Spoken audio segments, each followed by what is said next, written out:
This video is sponsored by RVmattress.com. Well, the time has finally come. We are now officially full-time RVers. At home. Yep, it's not as glamorous as you may think at first if you don't know us and our story. We're not traveling the world. We're not going to all these beautiful places, sightseeing, living in our RV. Nope, we are parked next to my workshop. In this video, we want to bring you guys along for a real-life look at how we are living in our camper and some of the things that go along with that. First things first, let's talk about where this RV is actually sitting and how we have hookups. If we're building a new house, what exactly is still going on? As far as the location of our RV on the property, we needed to be close enough to a place for power, so it's right beside my workshop, yet also try and put us in a place where we're not going to be in the way for the new home delivery and for the old one to be taken out and any kind of construction logistics to take place. We're over here in between the garden and the workshops, and so that's a good spot, at least we think it is. But of course, I guess the perk is if we find out we are in the way, this thing is on wheels, we can still move it. But I think we're going to be okay. The workshop provides power, like I said, which is great because you need power. As far as water, we get that through the water hose at our garden, so we are using water and power that way. Now, if you have experience with campers and RVs, you know there is one other crucial element that are left out of that as far as what goes where. I'm talking about the old stinky slinky, the wastewater. That gets collected inside the RV's internal black water tank, and when it's full, we then transfer that to a portable tank that is designed to hold such fluids. We take it over, hook it up to the cleanout port on our septic system, and then flush it away as normal. So in a way, we pretty much have ourselves set up a little campsite with water and power, and then a dump station of sorts to take care of that. We chose this location so that we would be out of the way of construction for the new house, but also to orient us in a way that the larger windows, which are the ones on the driver's side of the RV, face south, so we get a lot of sunlight, plus we can very easily see the road and our gate for an event that anyone's here, especially construction crew, to be able to quickly buzz them and let them in the gate and not have to go outside or constantly look around and not have a good field of view for that area of the property. This also gives us a prime spot for viewing any kind of work with the new house or the old one, being that the front of the RV faces them right there. So, all things considered, this is a pretty good spot, and I think it's going to work out very well for us. Even though today it is in the mid-60s, the sun's out, and it's pretty toasty, winter is coming. It is already that time of year, and since we're going to be living in our RV for a while until the new house is done, I want to spend today, a nice warm sunny day, hopefully addressing and fixing any kind of issues we're going to have with our water lines when the freezing weather shows up. What I have here is an assortment of different items that I believe is going to keep us safe and protected as far as water lines and freezing weather is concerned. I have about 60 feet of heat tape or automatic electric water pipe heating cable. I have some pipe wrap insulation tape, about 6 or 7 of these foam insulation tubes, and a roll of good old trusty duct tape. My number one concern for freezing weather is the actual water hose that does connect from the RV over to the spigot here in our garden. This is fully exposed, it's not insulated, and so I know that is going to be area number 1 that really needs to be protected. Area number 2 is inside the RV, and specifically right here at our water cabinet or compartment. This area has exposed water lines, it has a water filter cartridge, and a lot of different water components really close to the exterior of the RV.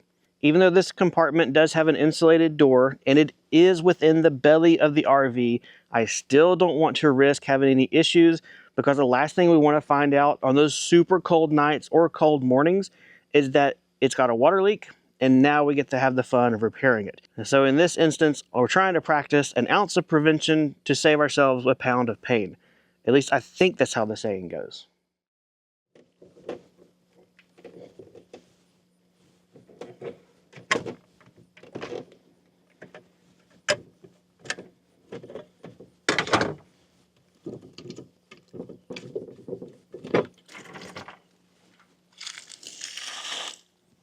I'm going to start my first roll of heat tape right here at the end of the line, which is actually the beginning of the line as far as water supply. This way I can work my way from here towards the RV, which is where the power will be to plug up this end of the heat tape. I'm going to wrap it around, starting at the bottom, very bottom of this frost-free hydrant, spin it around, up around this area, and basically put this heat tape anywhere that water is going to be. So, little example right here of what I plan to do. We've also removed the inline water filter that normally goes here because I don't think that the heat tape is going to get through this plastic enough to prevent this from freezing. So for now, that's taken out of the mix. It's sitting over here, draining on its own. And so we basically have the hydrant, our pressure regulator, and then the hose.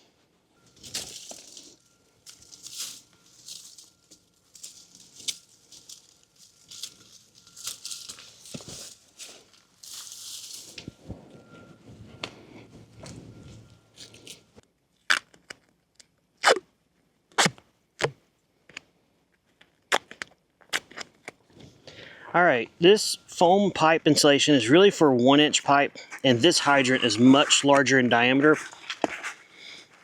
But I'm just going to kind of put it in place here.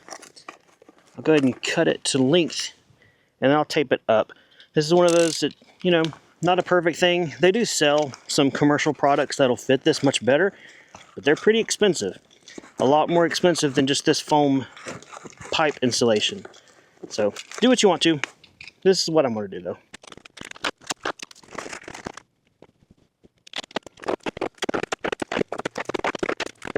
Alright, now let me show you what this is really supposed to work like. These little yellow pieces of plastic are covering up adhesive. So you hold the pipe halves together, then as you pull this apart, you can stick it to itself. So that's the more traditional way of using this, and it's what I'm going to be using the rest of the water hose. I just couldn't do it around the hydrant because it was so large. Now things can go much quicker. Now I get the other piece of insulation, fish the hose and the heat tape inside of it, start to pull the yellow piece out, and squeeze the two joints together to glue it up.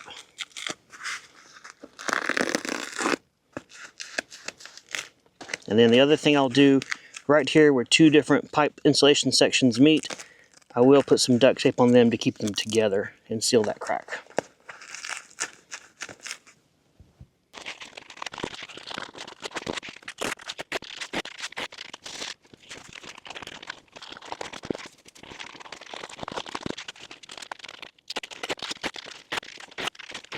Since we took off the inline water filter, I'm going to put one in this system. Normally we don't have one with this water filter because it's kind of double, and whenever we winterize the RV, it's kind of a waste of a filter. But for now, since we don't have one outside, we definitely want to put one in here. So I have a charcoal water filter that I bought from Camping World. Go ahead and get it screwed on here, and at least that way we'll have some level of filtration back for our water. Even though we don't use this for drinking water, we still want it to be as clean as possible for all of our other uses.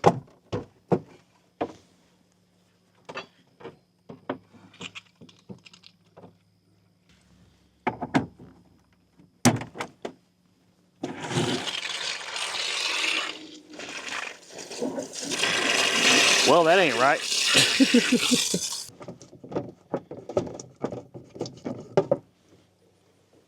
Oh yeah, where's my O-ring?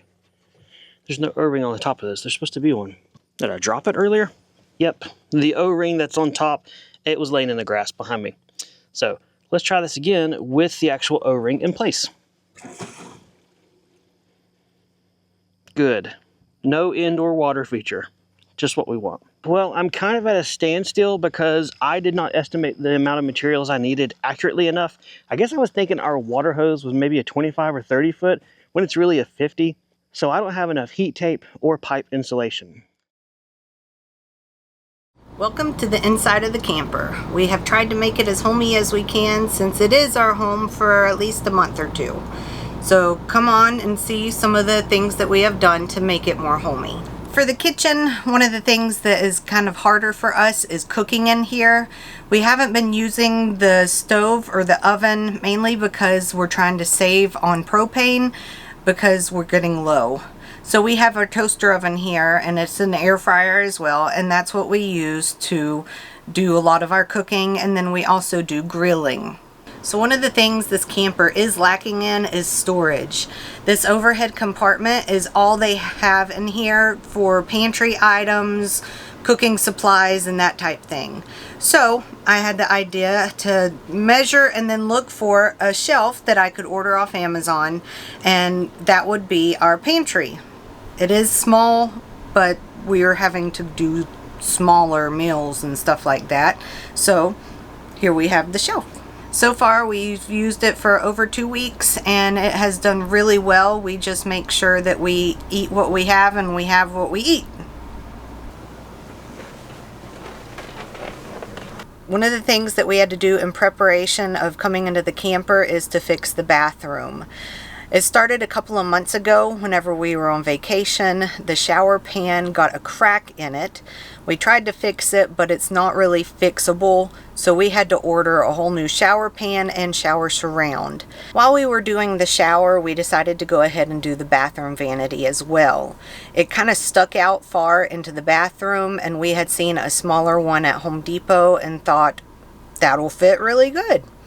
So we decided to take out the whole vanity that was in there originally and replace it with the one we got, which is not as deep, so it gives you more room in the bathroom. And then I measured for a shelf that would fit between the wall and the vanity, which gives us a lot more space and storage for towels and toilet paper and other things that you need that we didn't have space for before. When we got through with the bathroom, we realized that it was time to move in. So it just so happened around the same time RVmattress.com sent us an email wanting to see if we wanted to try out a mattress. So we thought, why not? So this brings us to the sponsored segment of this video. We've had our RV mattress for about 1 week now. Our sleep has improved by us falling asleep faster. It is much more comfortable and it is so much better than our old mattress was. This has helped our life by giving us better sleep and we're not as cranky with each other. What I love most about this mattress is how comfortable it is. It's almost like it hugs you whenever you're in the bed, and it has so much cush to it, which is really nice. It also was very easy to set up. All you had to do was open it up and it self-inflated over a few hours. Brooklyn Bedding mattresses are designed, assembled, and shipped from their Arizona factory. They also give you a 120-night sleep trial and a limited lifetime warranty. They do provide free shipping to your door or your campground and super easy setup for in your RV. You can visit their website from the link below to get 30% off of your order. If you buy one of the mattresses and get a post-purchase survey, let them know that you found it through us. Well, now it's my turn to talk about the mattress, and I figure why not give you my experience while I'm in the shop double dipping some chip. So the particular mattress we chose is the Signature Hybrid mattress. We chose this because it had the specific size we needed for our RV, which is called Short King, which measures 72 inches by 75 inches. With this size, we also had some firmness options, and we chose the medium as the middle of the road, and then we added in the pillow top covering. This has given us a mattress with a nice firm base, but that pillow top is definitely nice. It is very comfy, very cushy, yet still supportive. The mattress we chose is not the only one they offer. In addition to the one that we chose, there are several other options for mattress, both in size, style, firmness, construction, and tons of other features. In addition to mattresses, RV Mattress also sells a lot of accessories. Things such as pillows, bed sheets, memory foam toppers, cooling mattress protectors, and even bases for your bed, whether it be an adjustable power base, just the frame, maybe a slat wood foundation, a high-rise platform for storage underneath your bed, or just a regular platform frame as well. So like Angela said, this new mattress has really improved our sleep. Prior to this one, we have had the one that was in the RV when we got it. I don't know if it's original or not, but it was about as comfortable as a lumpy brick that's been left out in the rain. It had some dips and low spots. It was not very cushy, and honestly, where I thought that I was just getting old and to the point where, well, you're not going to sleep good, it turns out that was the mattress's fault.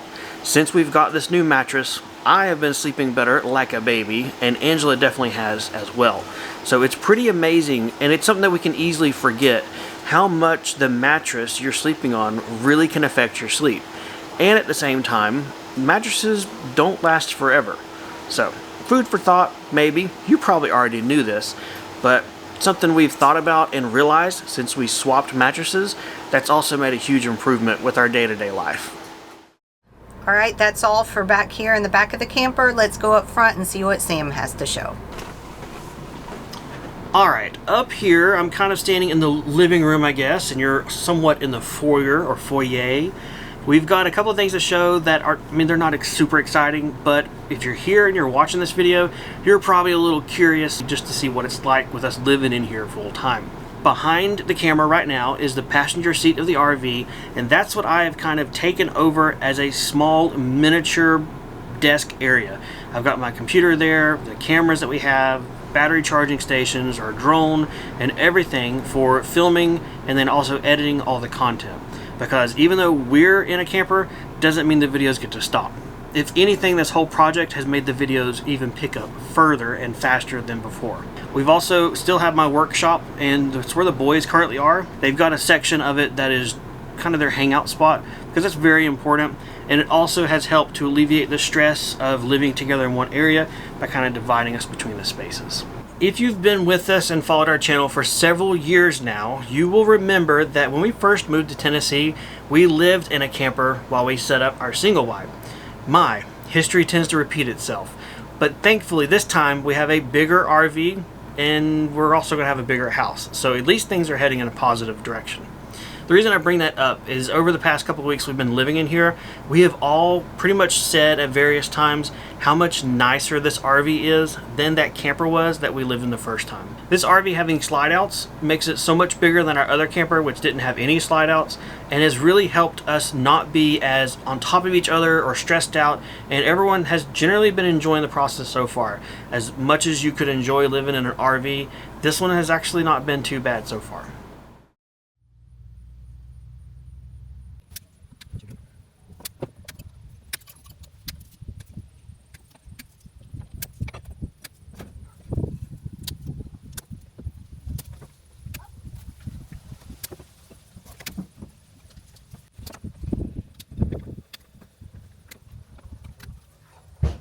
That was only 22 zip ties.